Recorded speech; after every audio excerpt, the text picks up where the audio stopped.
Okay, so it's with my great pleasure that I introduce you today to Professor Depraz.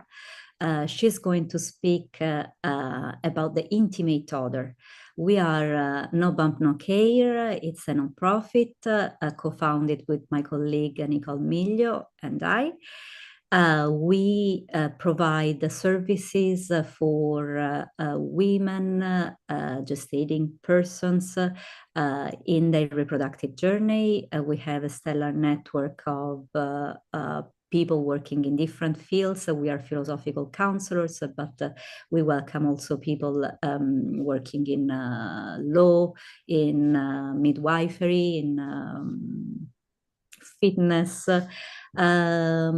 So we are organizing this seminar, this series of international webinars that collect brilliant talks from all over the world. And today we are super lucky to have Professor Depraz. She's going to present on a beautiful paper she wrote on the intimate other. And the floor is all yours. Thank you, Professor, to be here today with us. Okay. I forgot the presentation. I have here the bio note. A few words, sorry, before we start the talk. Nathalie Depraz is a philosopher and a phenomenologist. She founded in 1993 the French Journal for Phenomenology, Alter, and published in 1995 her PhD on Husserl and intersubjectivity understood as self-alterity. She founded the Journal of Phenomenology and Cognitive Sciences with Francisco Varela and co-authored in 2003 with him and Pierre Vermesch the book entitled On Becoming Aware, a pragmatist experiencing. Since then, she developed, inspired from Varela's neurophenomenology, a cardiophenomenology, epistemological paradigm, and she has written about the lived body. Buddhist and Christian Orthodox meditation, about attention, about surprise, eros, the erotic experience, antinomic emotion, the heart experience, and the experiences of gender and sexuality. In each of these inquiries, she practices a microphenomenological investigation, being careful for redefined description of a singular hic et nunc phenomenon. She has in preparation a book about Simone de Beauvoir as a phenomenology of a new gender, and a second one about the philosophy of microphenomenology. Her coming EEC project is on social and political emotions. Today, she will talk about the experience of pregnancy, and she will refresh and put in perspective an early article she wrote in 2001 in the Journal of Theoria Centorum about lucid experience of being pregnant. So thank you again for being with us, and the floor is all yours. Thank you. Thank you very much. So I'm very happy to contribute to your webinar, and also, of course, I thank you very much for your kind invitation to present this work. And what I'm going to do is I'm not going to read it, but I'm going to, since you may read it if you wish afterwards. So I will actually put it in perspective and show different salient moments of the article that might be still relevant for us about this specific experience of being pregnant. So that's what I'm going to do, and I'm going to explain a bit more how I will proceed. So, so first, as an introduction, we know that in the history of phenomenology, two women philosophers have developed peculiar analysis and understanding of the pregnant lived body. That is, on the one side, Edith Stein, and on the other side, Simone de Beauvoir. These two famous accounts by Stein and Beauvoir are characterized by their opposition as far as the evaluation of the experience of pregnancy is concerned. Insofar as Edith Stein develops a phenomenology of, we could say, a spiritual, divine motherhood. And it appears to be actually the unique divine model of the Virgin as the Mother of God, Theotokos. And this serves as an absolute reference in Stein for the understanding of the experience of the pregnant woman as being a potential mother. And so this approach carries with it some very specific properties of the experience of pregnancy, and mainly what we could call receptivity, care, being at the service of the other, especially the child, the coming child. On the other hand, Simone de Beauvoir provides us a critical stance, as it is well known, about pregnancy and motherhood, since she underlines how the female pregnant body is the very matrix of a constitutive alienation. While being pregnant, I am mainly feeling bodily discomfort, weight, nausea, difficulties to move. And the other in myself, so the child, coming child in myself, the future baby, is actually, to her view, depossessing me of myself, literally alienating me. So the question we could ask to begin with is, how is it that the experience of being pregnant can give rise to such radically opposed accounts?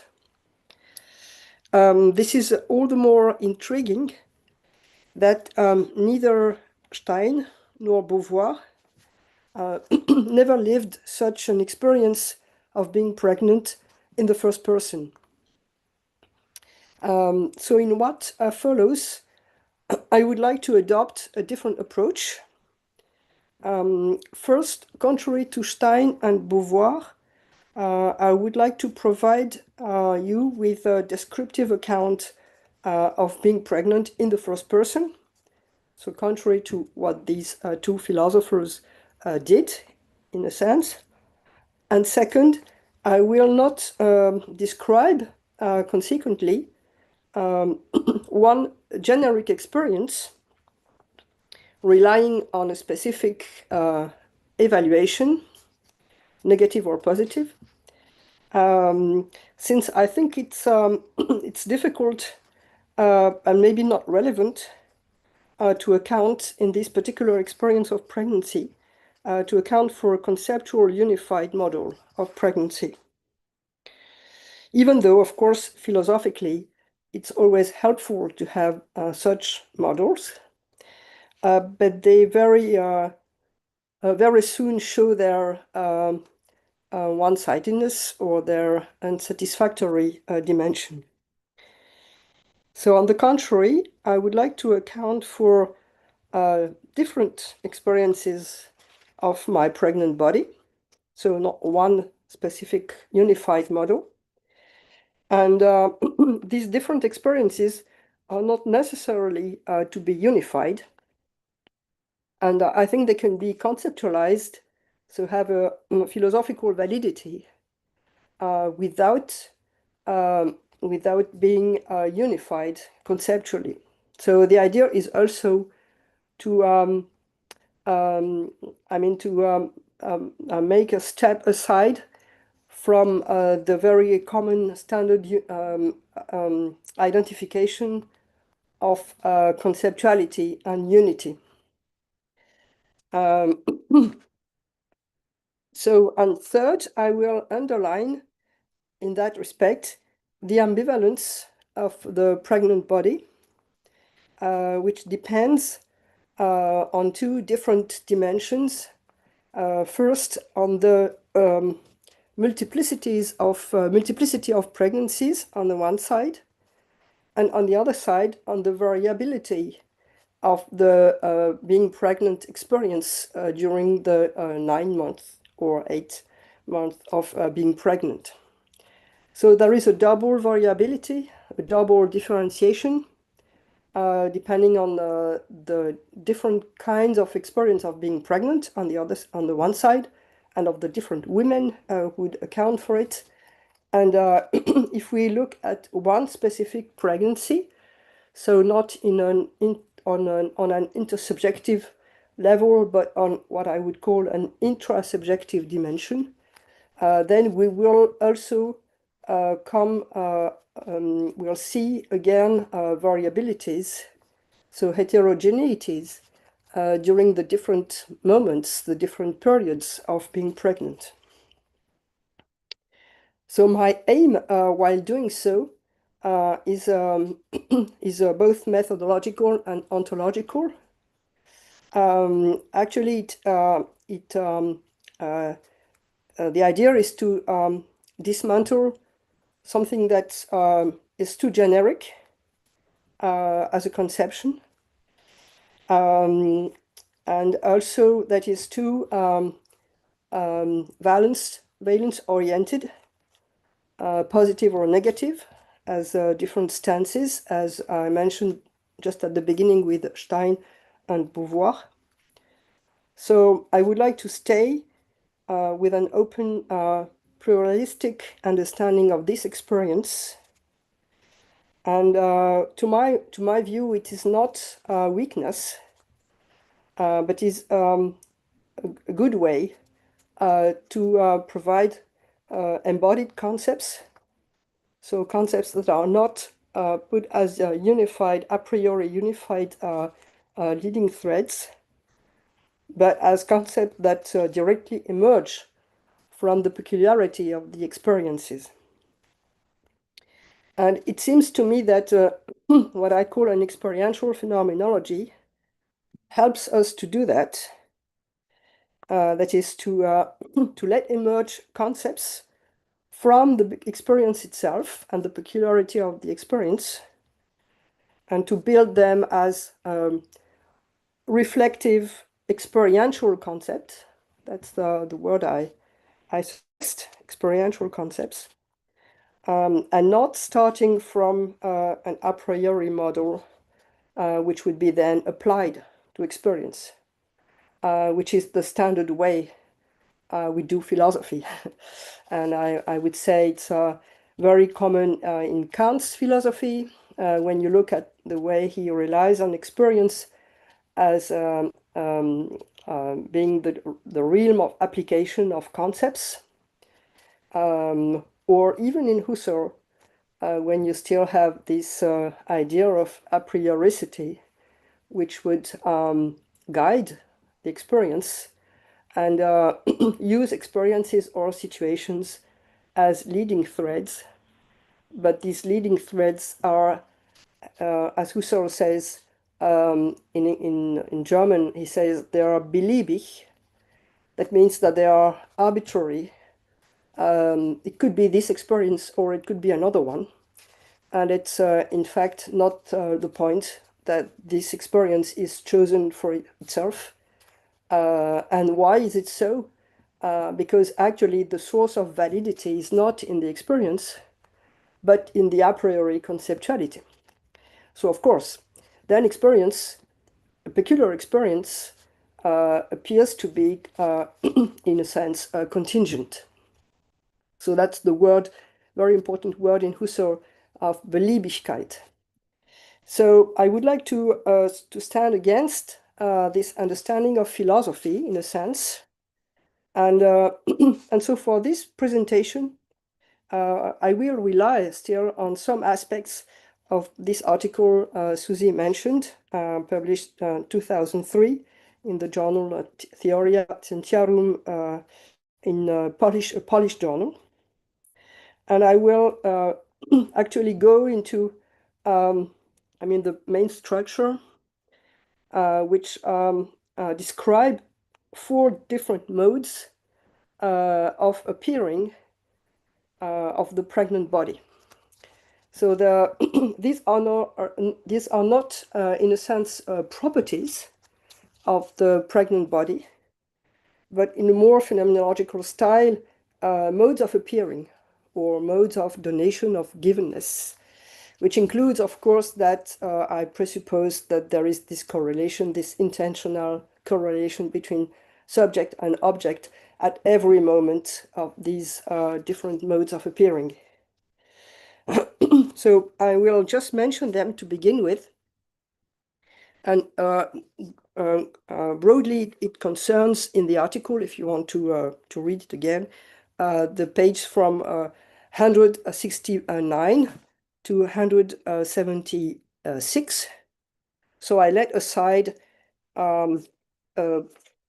first part, which is more Husserl's exegesis, and the conclusion, which is a kind of opening. So I will focus on I would say, the core, descriptive core, experiential descriptive core of the article. So the first mode of appearing, I will, of course, come back to it. I don't know if I will be able to go through the modes, 4 modes in detail, but well, we'll see. So the first mode is a time embedded mode, and it concerns the way myself is already there as a pregnant self, without myself being explicitly conscious of it. And this previous self, I would call, is sensory, emotional, and imaginative. So it's a multifarious dimension of the self, but these multifarious dimensions are unified or guided by the fact that it is a time-oriented self. Linked to this specific experience of being pregnant without knowing it, in a sense. Then I will go through a second mode, which is more of an intersubjective dimension.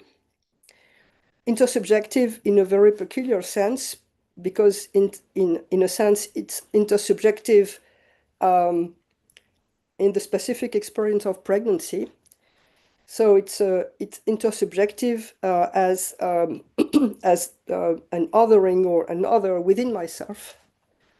So it's not it's not the other as being external to myself, but it's another which I already feel in myself, but which I can't really identify very precisely as being another. So that would be the second mode of appearing of the pregnant body.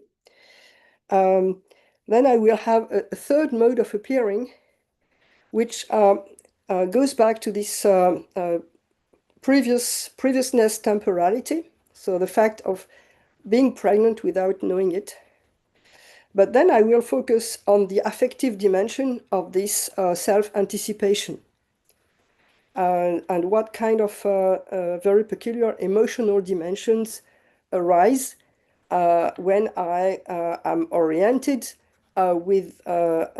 towards this being pregnant in a pre-conscious way.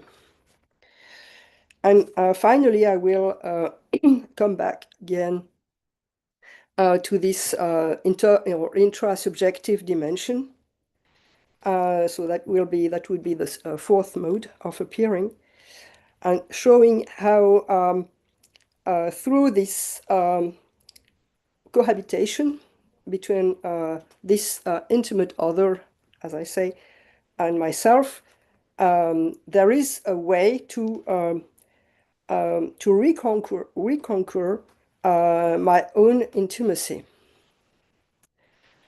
So there is a transformative dimension that is allowed by this cohabitation. So as you see, just with this first broad account of my development, these different modes of appearing are not actually taking a stance negatively or positively with regard to the experience of pregnancy. So in that sense, it's a different thrust, I would say, than what, broadly speaking, Stein and Beauvoir did. Well, it doesn't mean that I was not inspired by these accounts, but well, my approach proceeds differently, since in a sense we could say that it's mostly a descriptive approach, so a non-normative approach. And it doesn't mean that there is no values in this approach, but they are not leading dimensions. I would say that they are inserted in a descriptive setting. So they are subordinated to the descriptive setting. So what I what I aim to do in this approach was, in a sense, to put into to give some really to underline what Husserl's method of epoche was trying to do, but in a more theoretical way. So to use the epoche as a concrete suspension of beliefs or preconceptions, so valuations, and to, well, to, in a sense, come back to the things themselves. But, you know, Husserl has this very general claim, which is great, but most of the time he stays with the claim without concretely showing us how it works. So the idea here on the methodological broad scope is also to show what we can do with the epoche with this specific case study of pregnancy. So that's that's not the major aim, but well, it's one of the things you can also keep in mind. So as you saw, each of these modes, four modes, have either a time dominancy or a dominant dimension, or an intrasubjective dominancy. And I will progress from the one to the other by unfolding time, intrasubjectivity, time, intrasubjectivity, and hopefully I hope I will be able to give you more details and to go more and more deeply through this variation in the experience that I think is well captured by these two main dimensions, time and intersubjectivity or intrasubjectivity. Maybe one last remark before I go into these descriptions. The methodology I used here in this article, which was written 20 years ago, was written at a moment where actually I didn't had a very detailed practice of microphenomenology, even though I had already learned a lot about it through Pierre Vermersch. But I was not built with this technique at that moment. So I had already a great interest in describing very peculiar phenomena, fine phenomena. But I think I had not as available a methodology that would be rigorous enough to do so. So what I was exploring in this article, so you might see it when you read it, because I won't be able to read all the small accounts, was to offer to the reader first-person small illustrations of some aspects of each of those four modes of being pregnant. And that's the way I found at that moment to concretely embody the description. If I was to write this article again, I think I would not write it that way, because I would feel that these descriptions, micro descriptions already, are of course interesting, and I think they capture very interesting features. But they might appear a bit, again, arbitrary. Why focus on these settings, on these first-person accounts and not others? And so I think I had not a very deep reflection about how I proceeded in this way of accounting for specific moments and aspects of this experience. So it was a bit random, and well, I just had the intuition that some aspects were really important, but I was not able, and I would not be able even now to justify them. So I think if I would write again this article, I would proceed more rigorously, and I would interview pregnant women and try to unfold very precise, detailed microphenomenological approach to see what comes up, what comes about. And and it would be a very interesting work to do, in a sense, and also to compare what kind of results I would get with this microphenomenological approach, and to compare it with what I obtained 20 years ago with these small illustrations, So, so it would be interesting to do the job. So that's still to come if finally I do it. I don't know, maybe not, or maybe yes. So I will now go into some aspects of these four modes. Probably I will skip some points in the descriptions because it would lead us too far with the time. But I will, well, I will still give you some of these micro illustrations just to give you the flavor of it, so that you can see what it looks like. So as far as the first mode is concerned, so this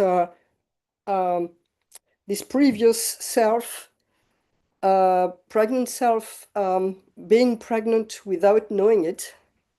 So if I am really on this level of consciousness, pre-consciousness, that's how the moment of this article starts. And that's first illustration, first setting for a first small illustration, let's say, In French, we say vignette. I don't know if it's, well, in English, I looked for a word, but I was not quite sure. So I had a small illustration, but I'm not quite sure it's the best word. So, but well, I would call these small accounts vignette still now. And so I wrote, for some time now, I have been feeling a pain in my chest that is sometimes diffuse, sometimes tormenting. It is insistent when I think about it, but also makes its presence known when I try to ignore it. I feel helpless. The first medical diagnosis from my gynecologist is quite telling. She interprets the pain as, in her word, as a wish for pregnancy. I have the immediate feeling that the doctor has broached the issue at the right level. Her interpretation helps me to reach something opaque, obscure, and repressed, but troubling in myself. On the contrary, a second diagnosis, a short time later, will completely hide the first one, making it, so to speak, irrelevant. The second doctor, also a woman, appears to be locked out in her professional competence, and she dismisses with only one word this first interpretation, which had touched me so deeply. In fact, through her mostly medicalized behavior, she will trap me in an indefinite spiral of a technicalization of what she interprets as an illness, with some results that would be very negative for me. And it is only when me and my husband, decide to resort to surgery and then decide together to have a child, that I suddenly become aware of the richness of the first diagnosis. So you see here in this first micro illustration or vignette, it is more something of a narration of different moments. So, and they are also linked to reflections, which I develop further, of course, which might not have been as acute as the way they are put here in the text. So there was a kind of process of becoming aware of what was happening to me. So at some point, there was a kind of pre-conscious dimension of this experience, of these two experiences, in a sense. And well, and through this narration, I tried to identify some aspects of what was happening to me, and which corresponds actually to a moment in my experience where, I mean, pregnancy was not effective. So it's a previous pregnant self, in a sense, and therefore I say it articulates sensory, emotional, and imaginative modes, because the the first expression of the first doctor, wish for pregnancy, obviously refers to something that has to do with representation, or what we could call imagination in the phenomenological sense of the word. So that's a very important dimension, I think, in the experience of pregnancy, actually, even if it's not an actual dimension, effective dimension. And then you see through this small illustration how sensory, bodily, and affective, emotional dimensions are completely intermingled in my experience, be it on a positive way or in a negative way. So my body is clearly impacted, so that in the end I have to refer to surgery. recourse to surgery.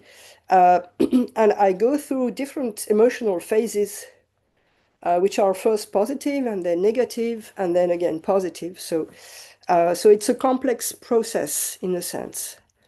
But you see that when I read this account now with some years now, I can see how this narration is very broad. So it doesn't refer to a very specific moment. If I was to do a microphenomenological interview or a self interview, myself interviewing myself, which is also possible, I would come back maybe to the first medical encounter and what this first doctor told me, and when she expressed this as a wish for pregnancy. So what did I feel? How did my body reacted? What are the emotions that would come back? So I will already go in depth in this first moment in a very precise way. So that would bring many more descriptive features, of course. Well,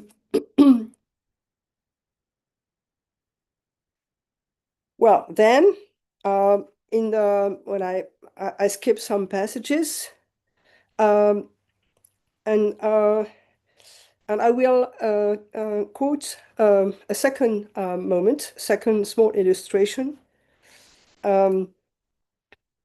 which is not situated so far from the actual experience of pregnancy, but just at the merging point of it. So it's a second moment where there is this kind of previousness pregnancy, but it's maybe more detailed on the bodily level. So that's what I say. Right. My body urges me to listen to it, and I absolutely shy away. Am I going to be able to interpret sensory and emotional forewarnings?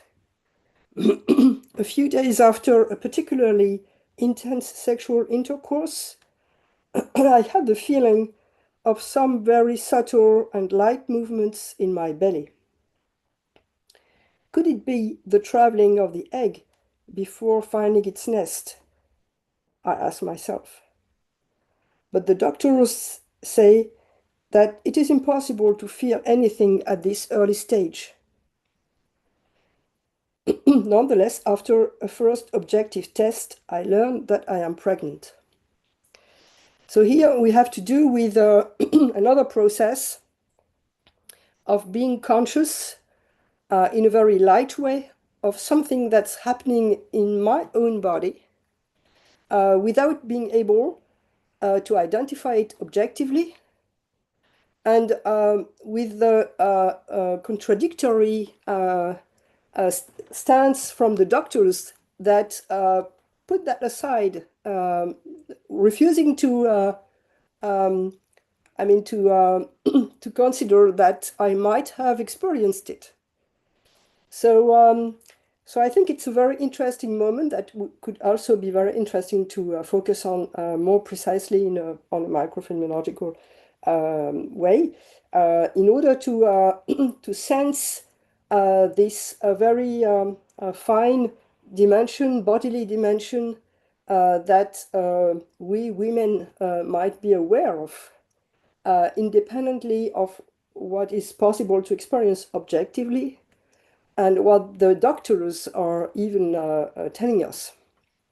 So that's another process of experiencing being pregnant without knowing it objectively, I would say.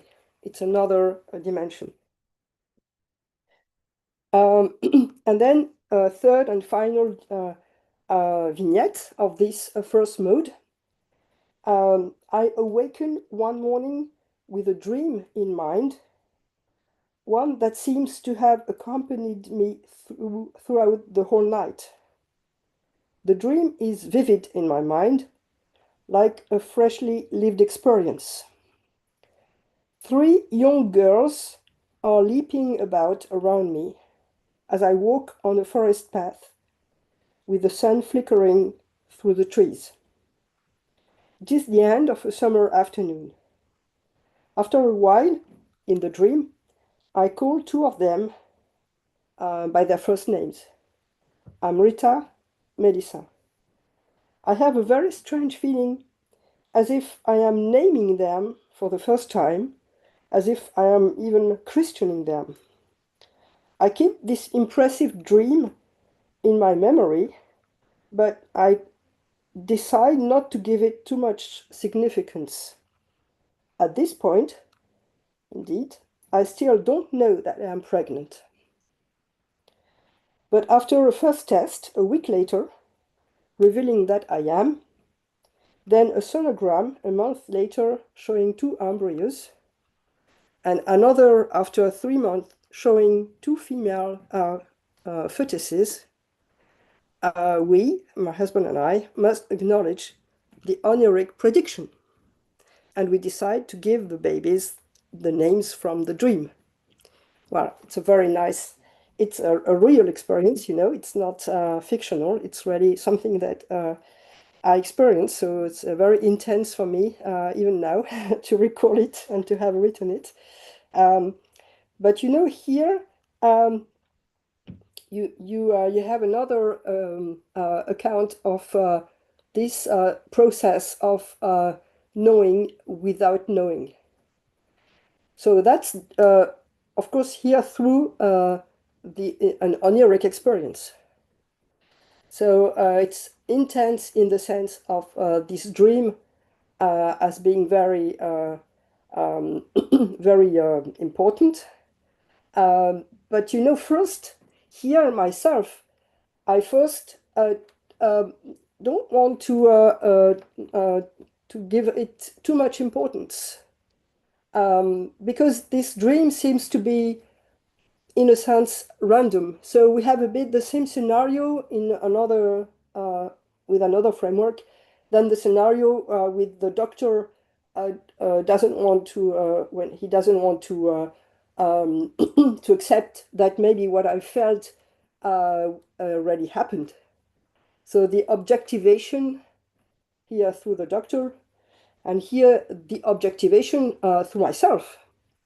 When I first decide not to give too much importance to the dream, because it seems to be, well, it's only a dream, as we say.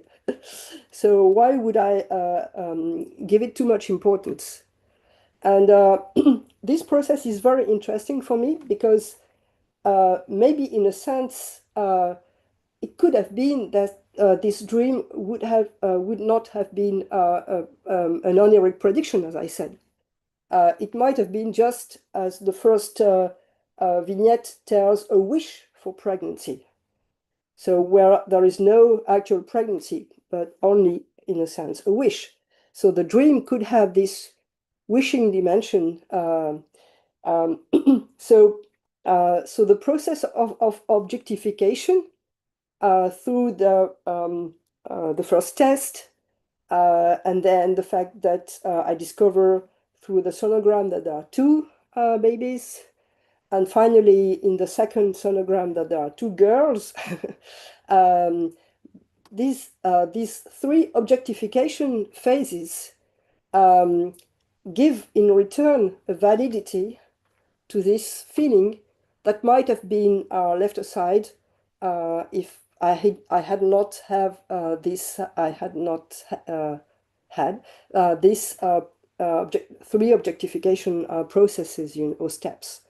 So I think it's particularly interesting to see here how this knowing without knowing works. Because in a sense, in each step, in each illustrations, you see that this knowing without knowing is not only something that happened in yourself in a subjective way, it happens with the reality, the objective reality of something that will be contradictory, opposed to yourself. So the doctor who, second doctor who thinks, no, it's only a wish, it has no meaning. Or in the second, it's also the doctor that contradicts the feeling. And third, it is myself as wanting to be sure, or not wanting to give too much importance to an experience that I'm not capable of identifying as such. So I think it gives us some very interesting dimensions of the structure and the dynamics of what is this knowing without knowing, or this pre-conscious process, which doesn't go on its own only as something subjective, but which requires some forms of objectification. So rather than seeing these forms of objectification only as impediments to this pre-conscious dimension, which is, of course, the first tendency we have, especially when it comes from doctors. Instead of seeing it only as impediments, we can see them as cooperative dimensions, which help us reveal the very process of knowing without knowing. So, and that's particularly true, of course, in the third vignette, since I am in this third vignette confronted to myself. So there is a kind of movement or process between my pre-conscious self and my objective self, in a sense. And at some point, I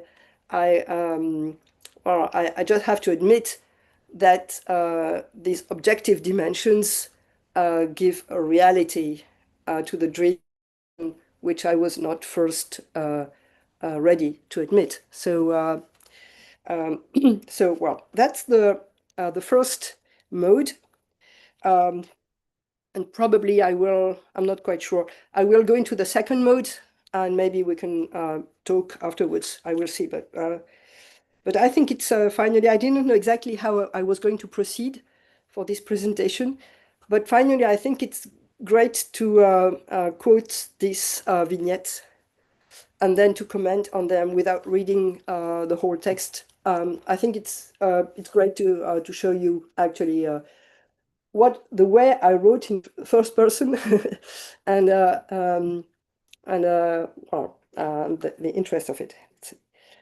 So the second mode of appearing, of being pregnant, deals with this way of coping with the other within myself.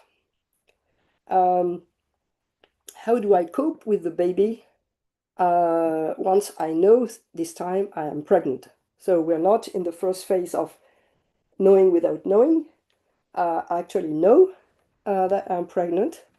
And what happens, that's maybe more well known, I mean, this dimension than the first one I suggested. But it's still, I think, a very important dynamics that develops through the 9 months of pregnancy. So I will read again 4 small illustrations to show you different aspects and processes of this coping. So first, although the embryo gives me a certain number of bodily signals, I tend to keep doing what I have always done before, not changing my daily rhythm at all. One day, I feel dizzy and finally faint. And then I say in my illustration, I am here. You are obviously telling me. So the baby. My only preconscious wary answer of this early very early stage will be the following. And I talk to him or her. I know you are here, but let me carry on what I have to do. So that's the first moment, the first process, which in my own experience appeared during the first 2 months of pregnancy and during my first pregnancy as well. So that's important to know because you will see that it will develop very otherwise, quite otherwise with the other pregnancies and at a later stage of my pregnancies as well. So the first coping, we could say, the first mode of coping here is clearly situated as well, I won't use this word. I don't use it in the article, but well, just to make it very clear, it could appear as something schizophrenic. The word is too hard, of course, too harsh. But it's a kind of division, a division of myself, inner division between what I am and what I know that I am, but what I don't want to be. So there is this kind of struggle, of conflict, we could say as well, in myself, and the impossibility for myself to accept that this situation is different from the one I have known before becoming pregnant. So I'm clearly here in this first account not prepared to being pregnant. So there is this kind of strong division between two selves. One self that implicitly knows that I am pregnant, and one self that consciously doesn't want to know, you know. So in that sense, it's really very illustrative for me of that coping. How do I cope with the presence of another body in my body?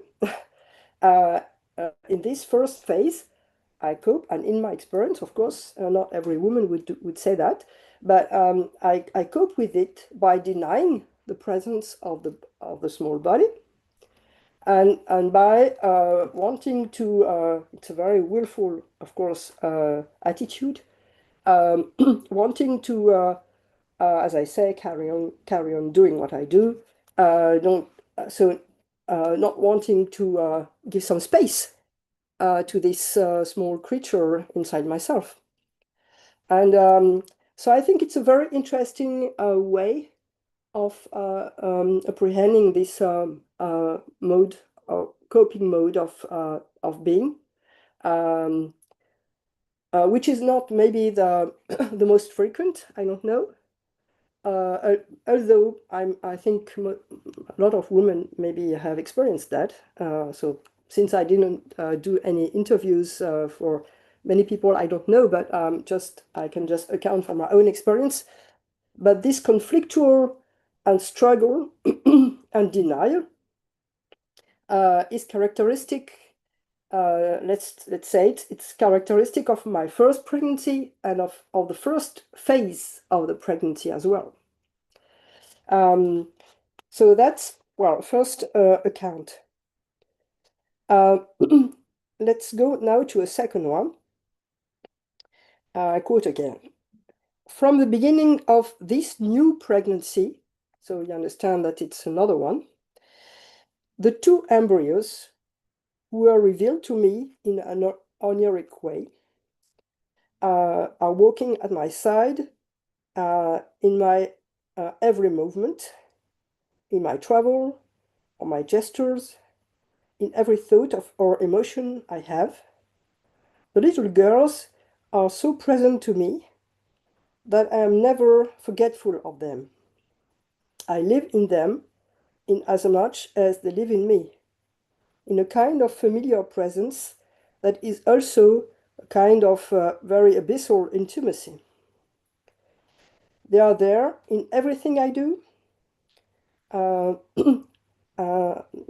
I therefore find myself more and more deeply attentive to each of my acts, gestures, and actions. And such attention is originally permeated by a kind of very fragile and thin emotional feeling, which is both very ambivalently made of euphoria and worry. So here you see that's a second pregnancy. It's another, it's another moment in my life. And I could say that the first vignette I quoted is actually very characteristic not only of the first month of pregnancy for this first pregnancy, but of the whole pregnancy, actually. So till the end of the pregnancy, I was completely unaware and deliberately unaware of this thing within myself, you know. And so I think it's very characteristic of the whole pregnancy, a kind of ignorance, pre-conscious ignorance of the other. Well, of course, with the second pregnancy, there is an evolution, I think, for every woman who has the lucky enough to have different experiences of pregnancy. We know that we don't experience pregnancies the same way. And here I would say all the more than there are two babies. So that refers to the vignette where I talked about the oniric prediction. So I think that the fact that they are twin girls reinforces my presence and my attention to them. Also because, of course, I know I'm aware of the more important risk with twin babies. And so this has, of course, an effect, and it's linked to this increased attention. But, well, not only because of that, I think it's also a process that brings me to another way of coping with them, with these two babies, and with the development of a kind of very much subtle intertwinement. So the second mode of coping, sub-mode, I would say, of coping, would be a kind of very subtle intertwinement between myself and these others within myself. And the fact that I more and more develop this ability to be present and to become attentive to the signals they are sending me.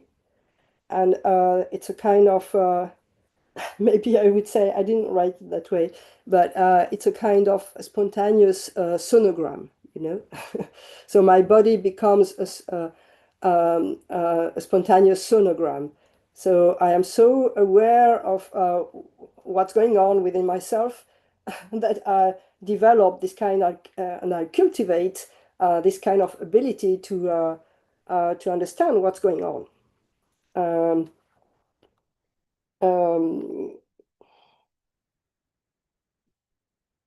um, let's see if yeah, I will now quote the a third moment. Okay, and Professor, when you want to stop, that's okay. And if you want to Yeah, go to the questions, so take your time, but just so you know. I will just mention the two following small illustrations, and then we can have a talk, a discussion, if you like, if it's okay. So Yeah.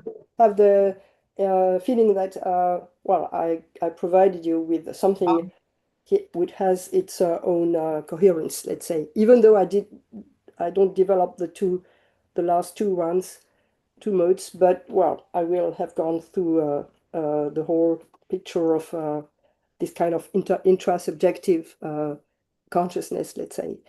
So if it's okay for you, I will be a bit quicker so that we can have time. Hi, take your time. Thank you. Yeah, great.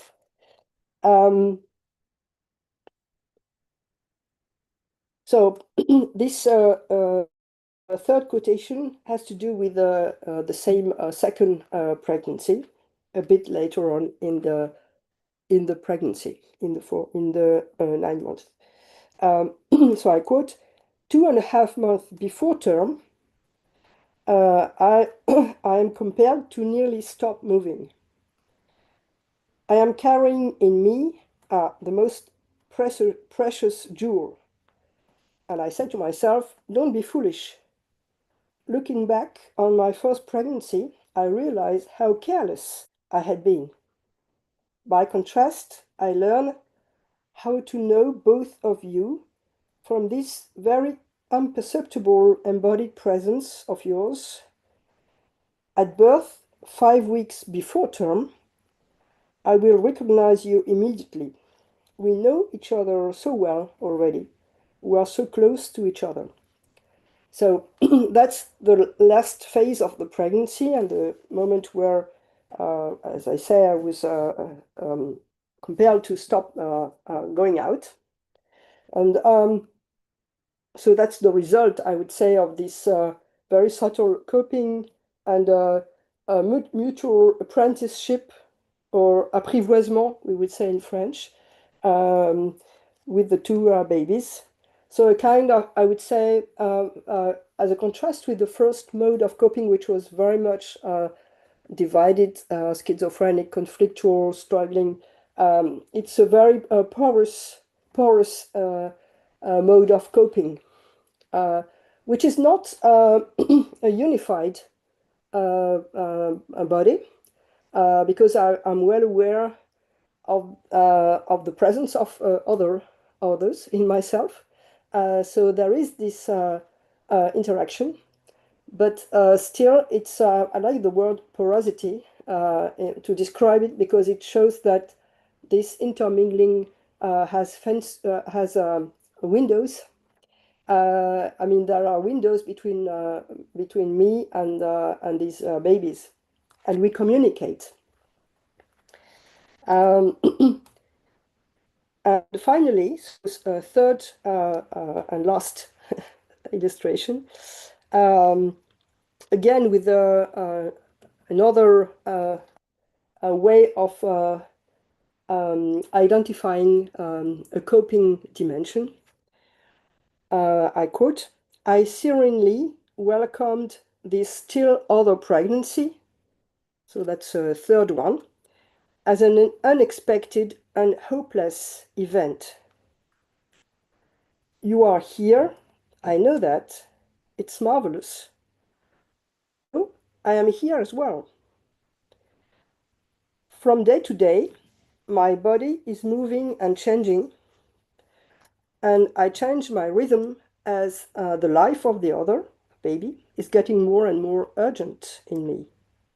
I learn quietly to foresee my bodily limits, what I can do, what it is better for me not to do. So I learn to live with you from the beginning in a great intimacy without having to forget or to give up what I am. So we could say that in this third coping mode, well, if we wanted to be very, to do it very clean, we would say that's a kind of resolution of what was a struggle and what was a porosity, and a kind of way of cultivating an interaction, a balanced interaction. So we could say that, of course, and it's true, I think. But maybe more interestingly, what happens during this pregnancy is a kind of awareness, different awareness of the small life within myself, where I will at the same time keep my identity. So I won't be immersed in the small bodies that require myself completely. So I will keep a kind of identity, but this identity will become open to this other subject or body in myself. So I think what's more interesting here is to try to describe further this interactive openness and the way I mean, I learn more and more during this third pregnancy to cultivate this openness without having a kind of renunciation to myself. So that would be Beauvoir's account of passivity and alienation. So that would not be that. And that would be a kind of positive stance or positive thrust of how to cultivate this welcome without seeing it as something that is alienating me, you see. So that's it. I will stop here if it's okay for you now. And we can have questions and discussion. Well, merci, professor. I didn't want to interrupt you. That just for saying that we were okay with time, and okay, I'm super enthusiastic, but just very brief comment. Mm-hmm. I was aware of your paper because I'm finishing now a manuscript on phenomenology of pregnancy, and so I mean, I'm gonna leave the floor and the other participants time to pose questions, but I have plenty of insights I would like to discuss.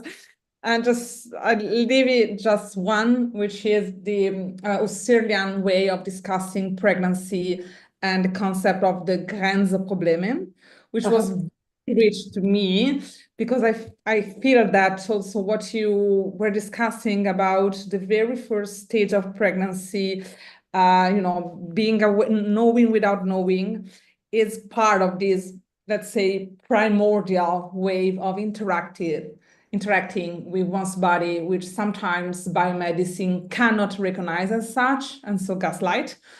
And I got similar experience with I'm super pregnant also. That's why I keep using these. I'm sorry. I'm literally super pregnant. And yeah, that's something very rich to me. This idea of thinking through, again, limit phenomena or something that in some sort is outside our rational and hyper medicalized way thinking about not reproduction but gestationality, gestating, being in the process. So yeah. Comment. Yeah. And so could I just have a break for 2 minutes? Oh yeah. Yeah, and I come back in 2 minutes. It's okay. We can have a small break. Totally. Yeah. Great. Okay. So I come back very soon. Okay, guys, thank you for being here. What do you think about writing down the question, or at least write your name on the chat? So when Professor Depraz came back, we already have like an order and we can go through the Q&A, which was super generous. So, I mean, I'm the one who have to shut down, but yeah, just keep it short and sweet. Also, if someone from YouTube is there, please drop a message. Yep.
So it's okay for me if you wish.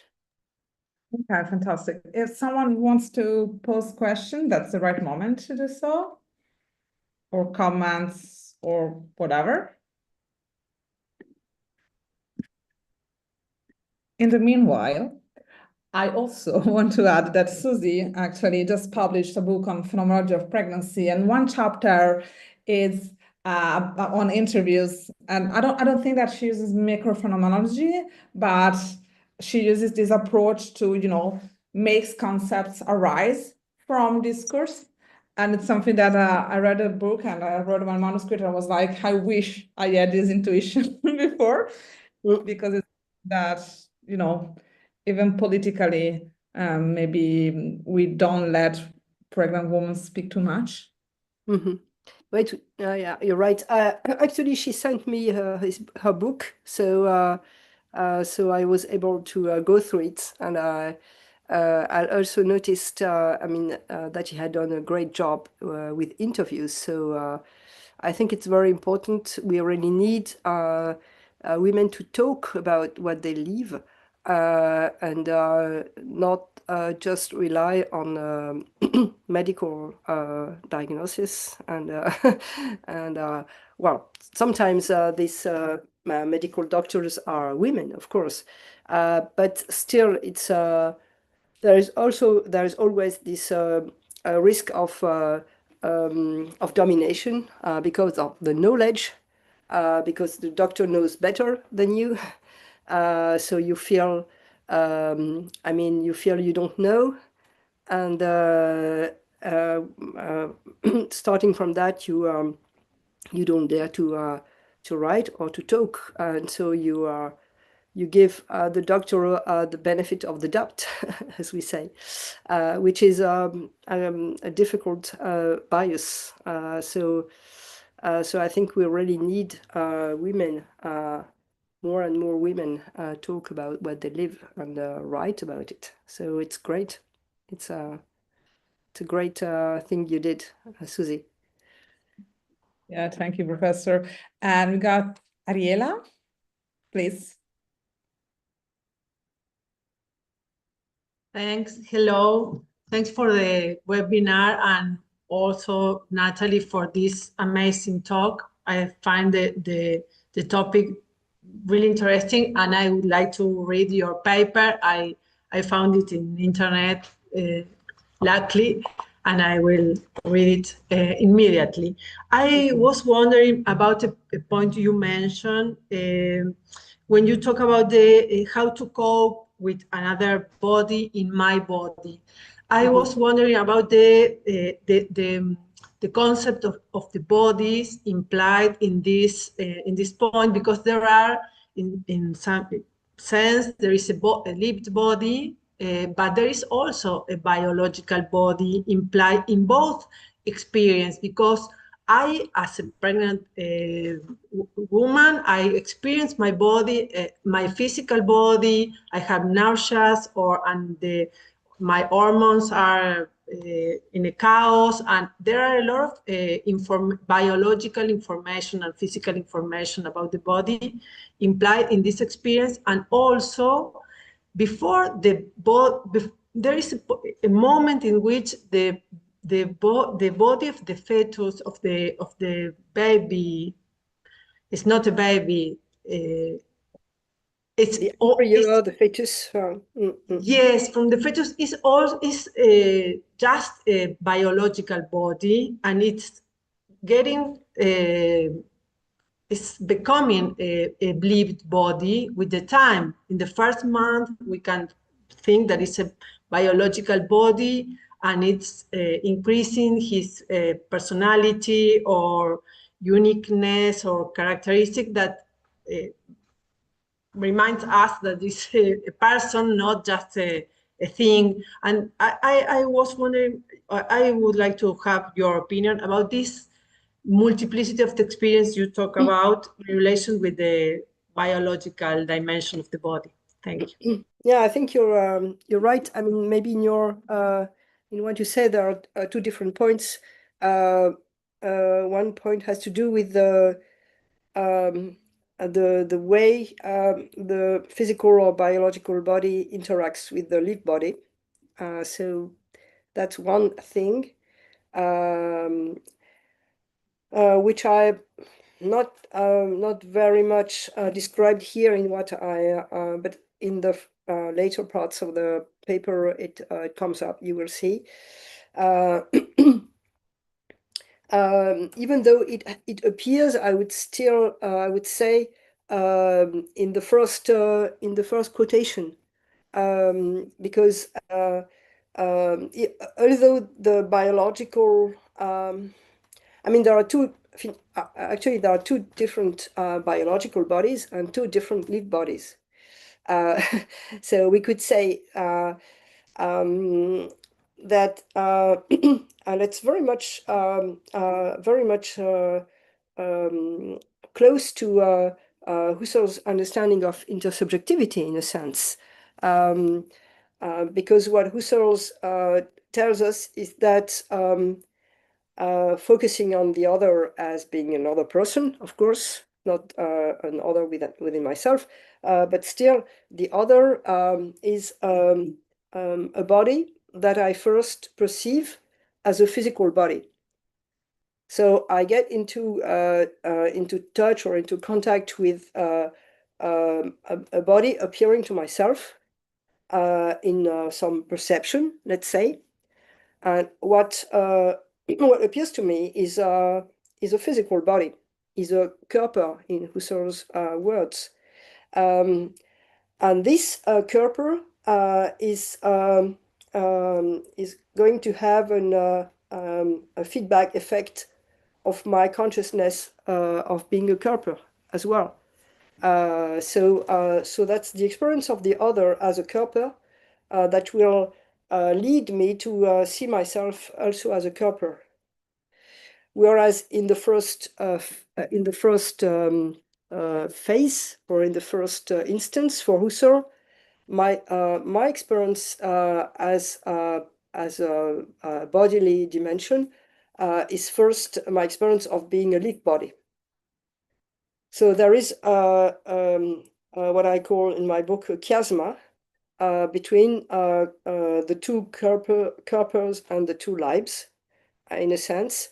And the fact that the other has the primacy as a Körper, and it has an effect on myself as a Körper, whereas my own experience first is, for Husserl at least, is a life experience. So I have an experience of being a lived body, and so and so there is this dynamic in Husserl's understanding of intersubjectivity, and there is this moment where I will so I will have this experience of a Körper other during the experience at the same moment, or I mean, we won't be able to synchronize it, but the same moment I have the experience of being myself alive. Getting in touch with the other makes me become aware that I'm also a Körper, not only alive. And in the end, the other, in his or her experience, through me, becomes aware of the fact that he's also alive and not only a Körper. So there is this intermingling in Husserl's description of intersubjectivity. And well, if we map that with the pregnancy experience, it's not so easy, even though at first you could say that we have the same kind of dynamics. But in fact, what appears to me is the fact that being pregnant relies on the fact that I have this experience of being a lived body, and that the presence of the other in myself at some point indirectly shows me that I am also a Körper. So through nausea, through weight, through difficulties. So there is this resistance of my body that, I mean, Beauvoir showed that very well.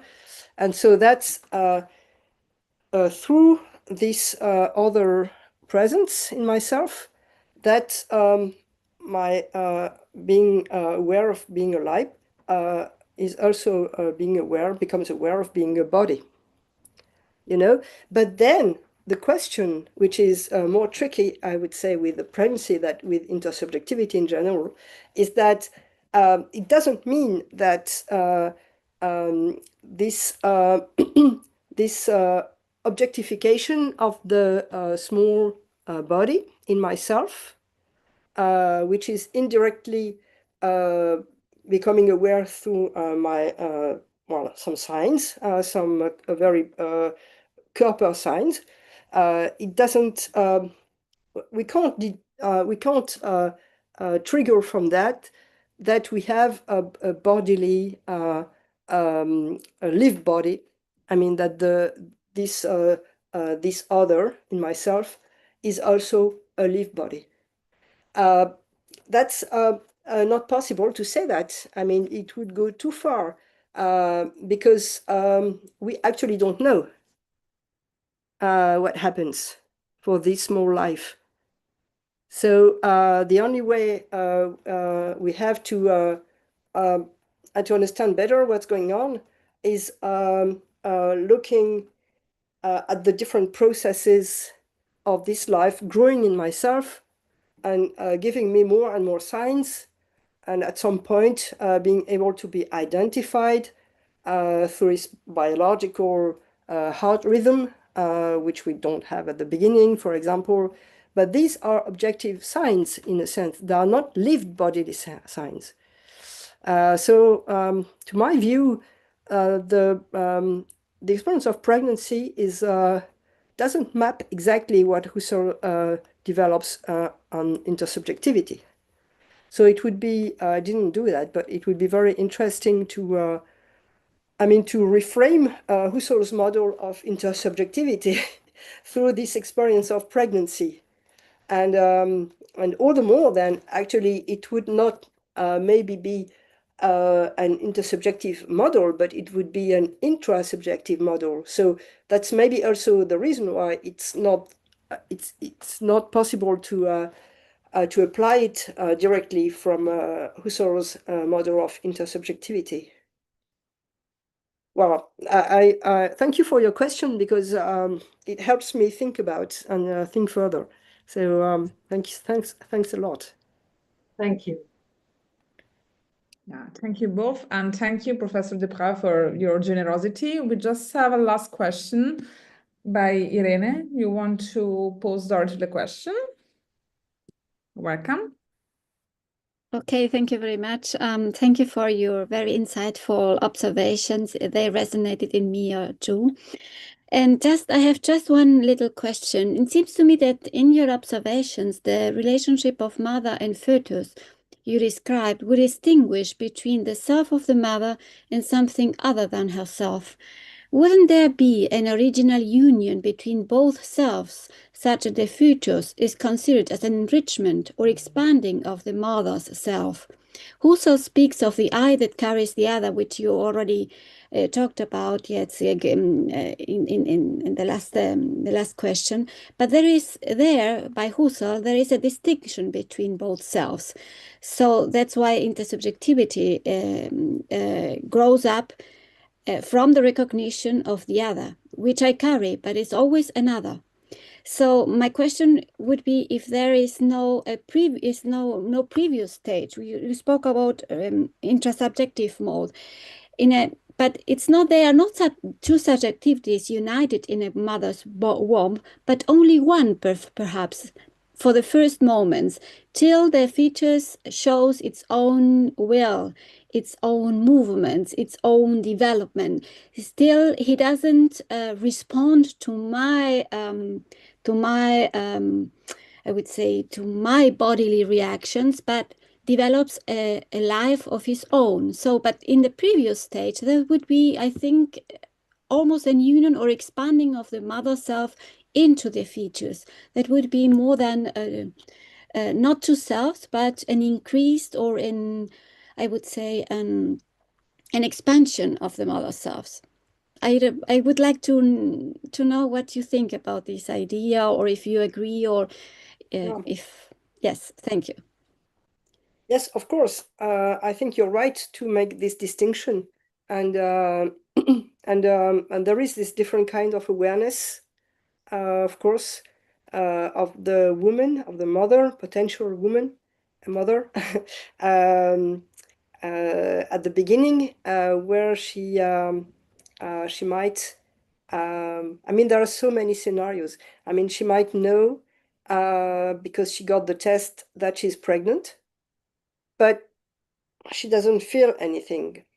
So in a sense, there is no other. Even though objectively she knows there is another. So we might have this scenario, which could correspond to the first moments, or she has only indirect signs because of her being not so well, our body being in discomfort. So it might, I mean, it would go into your point where you say that that there is no real other, but there is only the expansion of myself. But I'm not so happy with this distinction between my body as being an extended body. So no second self, let's say, and then a body becoming conscious or aware of the identity of another body because of I mean, the possibility to experience movements either through the sonogram because of the heartbeats, heart rhythm, or even directly when the body, the other body is giving me some, I mean, some strokes, some not strokes, des coups. So I feel it suddenly. And here you could say, well, there are some kinesthetic moves that show that there is a kind of what we would identify as a kind of agency. So what you named as something that has to do with an autonomy or a capacity of a self. So we usually identify a self with agency or autonomy. So of course, these categories are not false. But for me, they tend to, I mean, to be applied to an experience that is such more complex. I mean, of course, it's it's comfortable to have this distinction in mind, and to say, well, first during the first month or a bit earlier. I mean, I mean, we have to do with an embryo, so it's that it has no life of its own, and then it will gradually develop and having progressively a life of its own. So we know that, of course, that's the general process. And that's also what medical doctors show us through the different phases and the different sonograms, or what we hear from what they say, the representation we have of what they say. But I think it's, for me, it's too easy, I would say, because I think there are more subtle experiences where well, the first vignette I quoted showed that, where I will be aware of something subtle existing within myself, having the feeling that there is a life within myself, and I feel it. So it's a feeling, it's a sensation, and of course, for the science, it's impossible to objectify. So if we stay with that, of course, it will be denied as it was in my first account. And I won't have any proof of it. Except that I got that sensation. I already got it. So what do I do with the sensation? Is it something just subjective? And so because it is subjective, it has no real reliability or validity? Or is it more than subjective? Is it something that is deeply embodied in myself? So at some point, it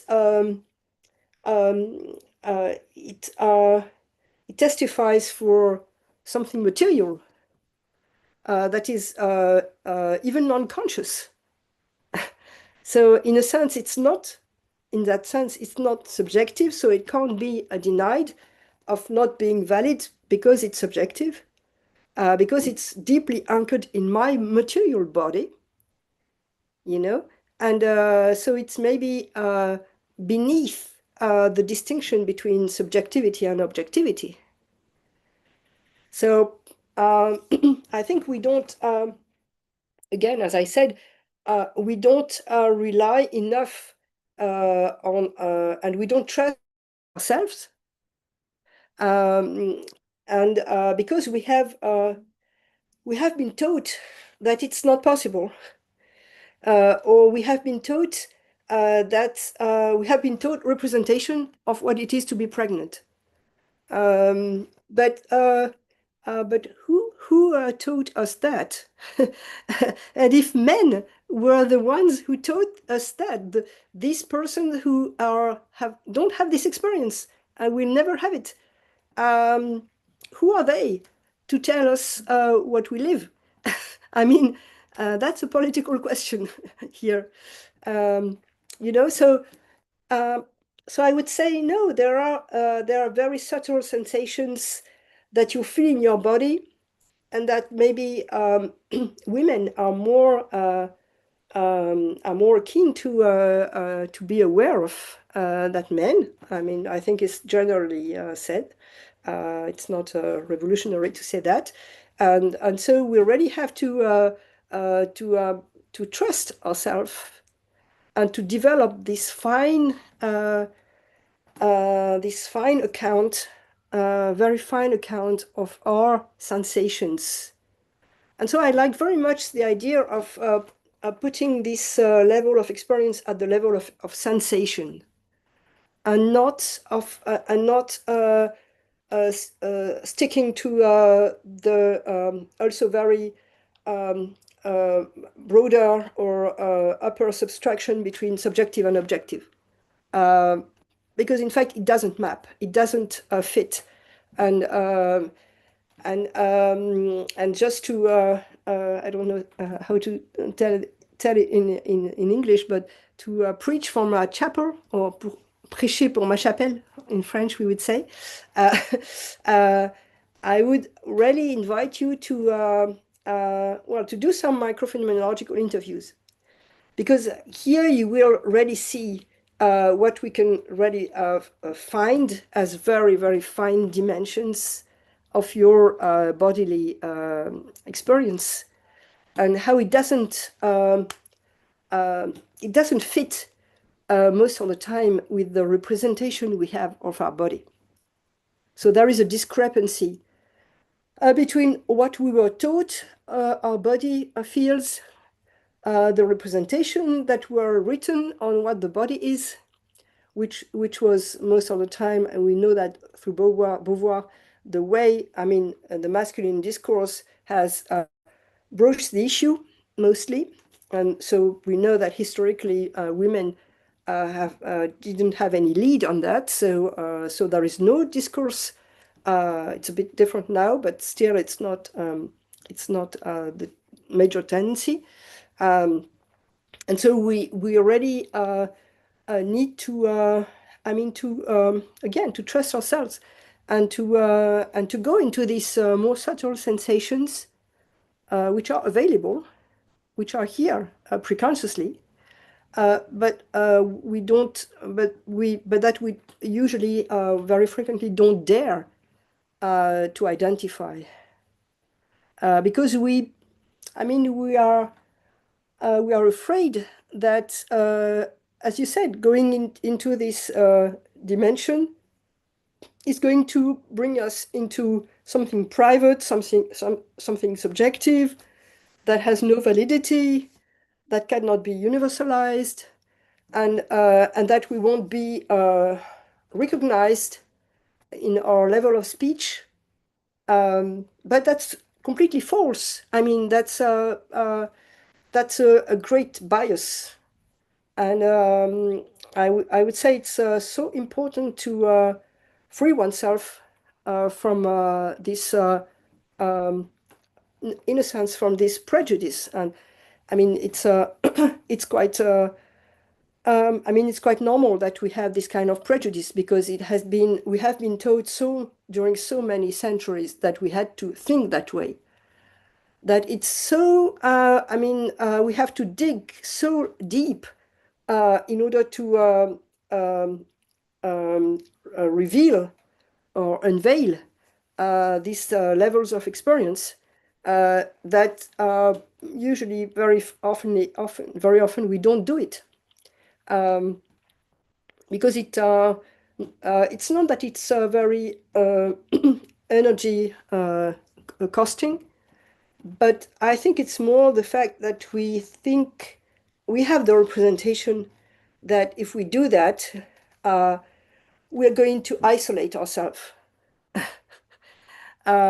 which is completely false, because there are so many people, women, but also men now, more and more, that would be very interesting in recognizing this level of experience. So I think there is a big challenge, I would say, to go in that way and to deconstruct these representations. So I agree what you said is true, but for me it's too easy, and the risk is that it maps very much a masculine paradigm. Well, I don't like very much to use this gendered view, because I think at some point it's also a bias. But still, I mean, if you don't like this paradigm, we can talk of representations and objectifications, and we don't even have the need to polarize things on the feminine and masculine dimension. I mean, it's easy to do that, but sometimes it's also a bias. So Thank you. Yeah. so Thank you. thank you very much. Yeah, just a closing note that it's not a case that Husserl was a man, and so it describes intersubjectivity as the encounter between adults, basically. Yeah. And the other reference we found to child is in the Grant's Probleme and the Ideas too, when he writes, okay, I have my desk and I feel the children laughing and playing in the garden, so not with me doing the, serious stuff of philosophy. Yeah, you're right. There are a lot of prejudices, of course, in the historical time where Husserl wrote. Of course, you are always very often a son or a girl of your history, of your moment, of your period. So, of course, even though I discovered texts by Husserl that are so incredible about it's not directly linked to a pregnancy, but it's linked to different aspects of what he calls constrained sexual experiences. There is an incredible text, very developed, and he talks about rape and consentment in this text. And that's incredible because we are actually in the 90s, and he's old enough already. And it's very surprising to see the way he proceeds to account for different kinds of constrained sexual experiences. So it's a very well, it's only one text, but it's very, very developed. So, and it's not about pregnancy. So thank you a lot for your generosity. Thank you for the time and the energy you spent here with us, and thank you for everyone attending. There was a fantastic session. And yes, thank you very much. Thank you very much for your invitation, and thank you, Susie, for giving me the floor. Because for the small story, I mean, Susie sent me her book, and I interacted with her, and I told her, well, you know, I a long time ago I had written an article. Maybe you would like to read it, and so well, it started that way. So so it was great. It was very generous from her as well. Really lucky to have you. Thank you. And next week, we're going to have Alicia Cabot and colleagues talking about navigating the ethical landscape of the artificial placenta. A huge review of something that appears to be very, very far in the future, but maybe it's already there. So we're going to waiting for you next week, same time, same link. And thank you again for attending. I wish you an amazing weekend.